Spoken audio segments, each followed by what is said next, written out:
Hello Mzansi, welcome to Mgosi Mzansi. If today is your first time visiting this channel, please do the right thing and click the subscribe button, and also don't forget to smash the like button. We are trained secretary wemkhonto wesizwe MK uFloyd wakashivambu ngemva kokuthi atholakala or abonakala lapha esontweni laBushiri lapha eMalawi as a guest. Uqala wabonakala ngena naBushiri, so people are taking them videos.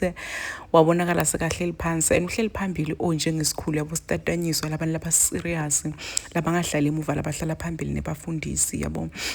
So uBushiri ngalesikhana shumayela washo ukuthi sinemuntu lobalekile ngaphakathi kwethu uFloyd Shivambu. Introducing uFloyd, wasukuma koyo Floyd waniketa kuhlonipha kwakhe, wabingelela abantu, abonakala hleli lapha phambili ahlekelela, and people are dragging uFloyd Shivambu lapha kuma social media platforms ngemva kokuthi kudumele indzaba yokuthi ulapha esontweni laBushiri eMalawi. Abantu bathi ave aselima Floyd, ave alibele nangumfana nangu.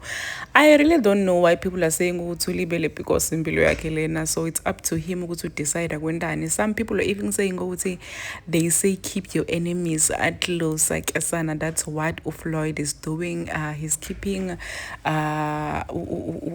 guy lapha mfundisi uBushiri very close because uyi-enemy yakhe kesana. So ephasika abantu basemasontweni, people are celebrating, people are in church ngekuhlukahlukana kwabo, bayakhonza uNkulunkulu, baqale itolo, siyathi ukuthi kudliwe ephasika guys, maholide nje.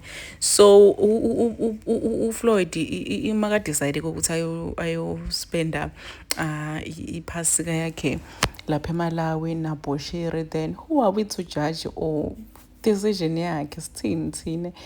Ubonakala happy kakhulu nje guys, uyahlekelela nje, ugqoke kahle nje, ugqokise kwemuntu vele nje losesontweni yabo, umuntu lo serious esikhulu, sitatanyiswa sihleli phambili, sihleli nebelungu. So abantu bayasho nje ukuthi hayi cha, it's giving a red flag elibovu. Please do comment what you think below down in the comment section. Don't forget to hit the notification bell so that you can be notified whenever I upload a new video. I am signing out, so goodbye.